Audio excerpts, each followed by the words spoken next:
Hey, so today we're talking about Nettle and Bone by T. Kingfisher, who is one of my favorite authors, and this is one of my favorite books. I am going to be talking about specific plot lines. I don't think it'll be too much of a spoiler. This is a book that was released in 2022. It is very well worth the read. It's won multiple awards, including the Nebula Award and the Hugo Award. And if you're somebody like me who enjoys kind of the traditional fairy tale structure and works of fantasy fiction, but also like it to have a different spin where it's not a traditional kind of hero's journey and the women characters have agency and self-reliance and independence and pluck and don't exist primarily for a romantic love interest or happily ever after kind of outcome, this is a good book for you. So Nettle and Bone is a fantasy about a princess, but not that kind of story and not that kind of princess. At its heart are themes of people exploiting women for power and women reclaiming that power for themselves. Princess Mara is the youngest princess in a small kingdom that sits between two powerhouses. Even though her kingdom itself is quite small and it's not a wealthy kingdom, it is in possession of a very deep harbor, and the neighboring kingdoms want this deep harbor port. In an effort to avoid a takeover, Princess Mara's mother arranges a coalition or an alliance with the Northern Kingdom through marriage. So first she marries off Mara's oldest sister to the Prince of the Northern Kingdom, and she dies soon after that.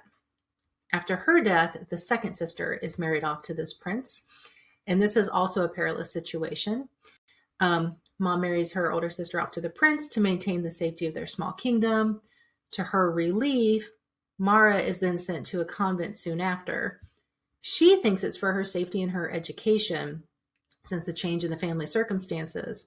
She later discovers it's really to kind of keep her in reserve in case anything happens to the second sister. She would still have value as a commodity to be married off to this prince, and again, secure kind of the financial and the safety situation of her kingdom. So Mara spends 15 years in the convent, and she settles into a comfortable, quiet life. She gets her education. She learns how to knit. She learns how to spin and enjoys fiber arts.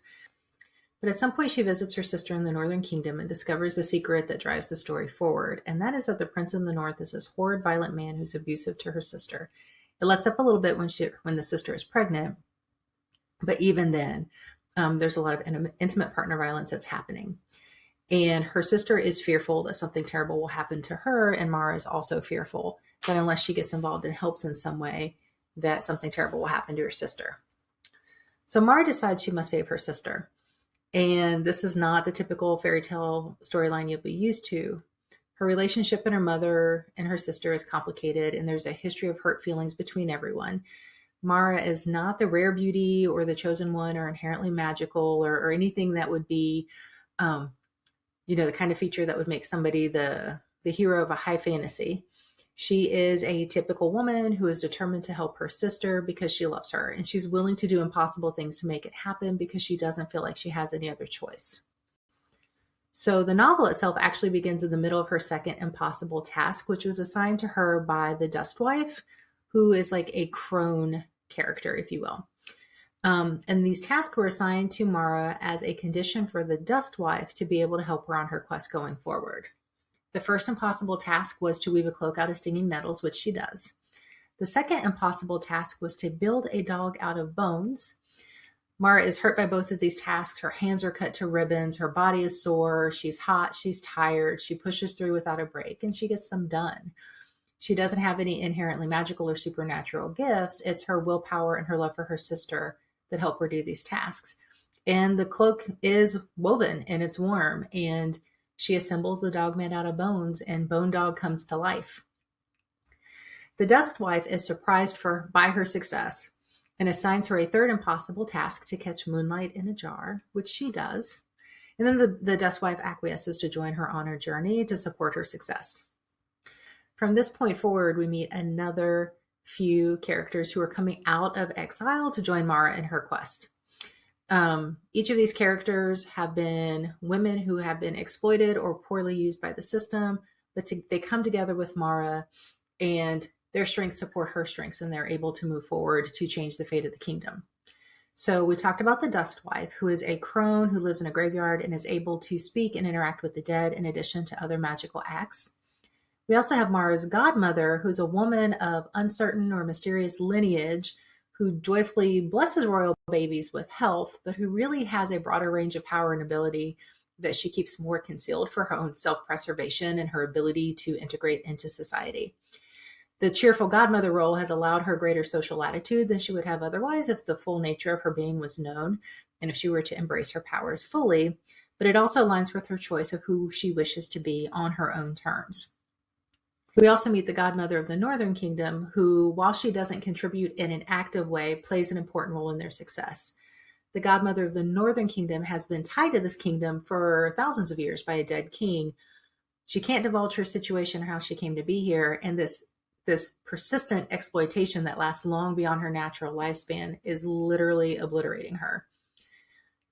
Into this mix, we're also joined by a former knight who is a man approaching middle age that, due to his sense of honor and moral clarity, has committed an act that resulted in his exile and his removal from his social circumstances. So everyone in the story is changed by the adventure that they share and the relationships that develop among them. And they work together to save Mara's sister, and from there end up having a positive ripple effect on the larger kingdoms. So T. Kingfisher is one of my favorite authors for many reasons, but especially for her leading characters. Like I was saying earlier, Mara is refreshingly normal in so many ways.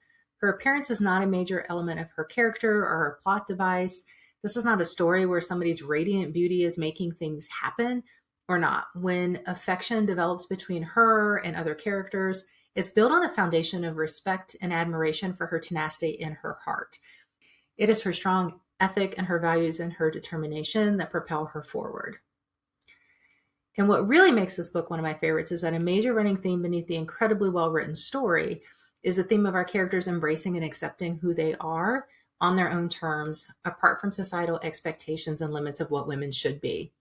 There's also an element of assuming control and agency over their own life circumstances, making intentional choices of how to move forward and what their future will be, again, on their own terms. So the story is heroic, but it's not the stereotypical hero's journey that follows the triumph of a main character as an individual that's exerting agency on the events of the story. It's the story of this small group who grow together through their relationships with one another and who succeed because of their interconnectedness and their ability to rely upon one another. Another thing I really enjoy about this book is the element of exile, where each main character has more or less been in exile or detached from the larger society, and this has allowed them to really lean into their authentic selves. And when they show up for one another in this authentic space, it makes not only the group stronger, but it helps them grow as well. And that reminds me of, in the book, Women Who Run with the Wolves by Dr. Clarissa Pinkola Estes. She talks about exile as a boon and how it shows up in common kind of fairy tale stories or folk stories, particularly involving women. And in that, she mentions that there's an aspect of alchemy wherein the base substance of lead is pounded down and beaten down into something more valuable. While exile is not a thing to desire for the fun of it, there's an unexpected gain from it. The gifts of exile are many. It takes out weakness by the pounding. It removes whininess, enables acute insight, heightens intuition, grants the power of keen observation and perspective that the insider can never see. Almost like there's an element of being in the system and being part of the system. In this case, the royal court and the trappings of monarchical power that kind of blind folks to or withhold folks from the strengths that they could develop if they were in their own spaces on their own terms, or if they are outside of those settings, really leaning into their talents and abilities and developing into who they are. And now a quick progress update for the book blanket so far.